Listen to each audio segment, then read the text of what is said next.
Hi guys, Andy here again, and in this lesson we're just taking a quick look at how hard and exactly where you should place your fingers in the fret. Now, it's a fact of any learning guitarist that so many learning guitarists press down far too hard on their instrument. Probably as a product of strings not quite ringing out right. People just kind of develop this gorilla grip, which a lot of my students kind of nickname it. And it does prevent speed and effortless playing, and also means your finger ends just hurt far too much to even continue playing maybe, which is a real shame. So if from using this quick exercise, hopefully this will help you guys. Let's zoom into a close-up to check it out. Okay guys, let's cure your gorilla grip. For a breakdown of exactly all this lesson plan so you can follow the steps yourself another time, do check out the link below, but you can also follow the steps here. So we want to find out, just as an example, find the 5th fret on your thickest E string. Now on this particular guitar, that's the first dot here. Many guitars have a dot at 3rd fret, but you can also kind of count up from 0, so 1, 2, 3, 4, and we're going to use 5th fret just as an example. And what I want you to do is just place that exactly on the dot itself, right in the middle of the fret, and press down exactly as you normally would, and give how much you're pressing down a number between 1 and 10. Doesn't really matter what this number is, but see 10 like making the tightest fist that you possibly can and pressing down as hard as you can, and then 1 wouldn't even ring out, so light that it doesn't even ring out. So give yourself a number between 1 and 10 kind of now. You probably, in fact, I'm not even going to ask you, I'm going to ask you in a second. Okay, whatever your number is, let's press down exactly that amount, and I want you to play, just pick, ideally with a pick as well. It'll be best done with a pick so we can hear as clear a note as we can. Play one note kind of every second, which by the way is something you should do when you're tuning your guitar as well. Just keep playing, and gradually with your first finger relax down the numbers. So imagining that you started off at, I don't know, 8, gradually go to 7 and 6 and 5, really slowly, so that it kind of starts to buzz, and then the note just stops ringing out altogether because we've got maybe down to a 2 or a 1. Now, at whatever point when you were playing that note started to buzz, press down that amount, but move your finger over to this side of the fret.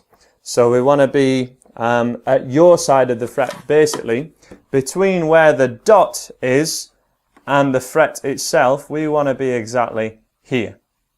So we want to see this is the bad side of the fret and this is the good side of the fret. Position your finger here and press down that amount where you were just kind of tutoring on it, vibrating, but it is still ringing out.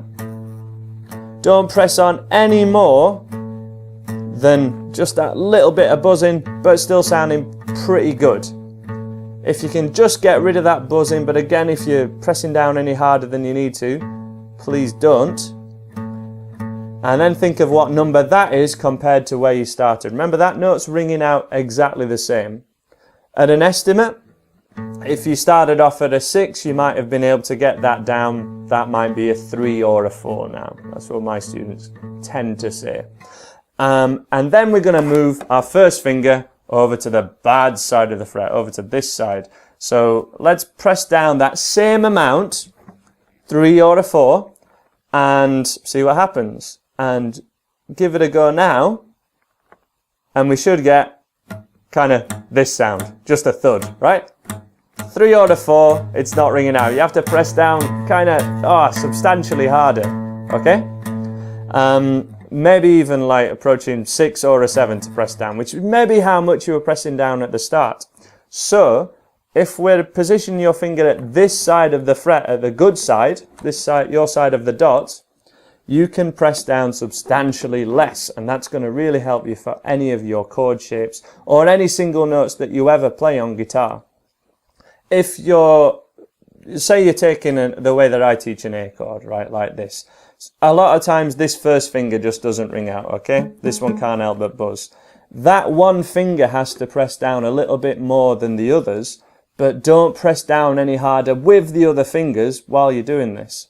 And hopefully you can repeat this exercise with any of your other fingers. So say your middle one, press down the normal amount, keep playing once per second, go really gradually, less and less, until it stops ringing out, and then play that note again, just tutoring on the edge, move it to the bad side of the fret. If it still rings out the other side of the fret, you're pressing on too hard. You need to position your finger at this side and have it still sounding pretty good. If we're playing really high up the fretboard, so say somewhere near the double dot up here, we want to be leaning kind of on this side of the fret, because even my fairly small fingers fill up the whole fret. But if I lean on this side of the fret, it doesn't sound very good. If I press on the same amount and lean at this side of the fret, you know, I have to be pressing at this side and kind of straight on. If I move this way, it suddenly starts to buzz. So finger placement is so important, and often in kind of the heat of the moment with songs is the first thing to kind of go. So taking just the first 3 chords at this beginner's course, you got an E. Everything should be pretty much as far over this way as possible and sounding pretty good. Your A, your first finger is going to be at this side, so that one needs to be pressed on a little bit harder. But the other ones, as long as they're right on their tips, they should all ring out fairly easily without pressing on too hard. And using a capo, which we've just covered in the last lesson here, can really help to kind of squash these strings down and make everything easier to press. Because if your strings are really high off the fretboard, it's going to be much more difficult to kind of press down. So maybe use a capo, or use the songs in my beginner's course with a capo, which I listed, to make sure that you're kind of using the instrument in the right way. So feel free to repeat that exercise with your other fingers. Try it high, try it low. But that's just a bit of an eye-opener for a lot of my students in private lessons. So hopefully that will cure your gorilla grip, maybe. Hopefully you've enjoyed that. Check out andyguitar.co.uk, as I say, for the rest of the free beginners course.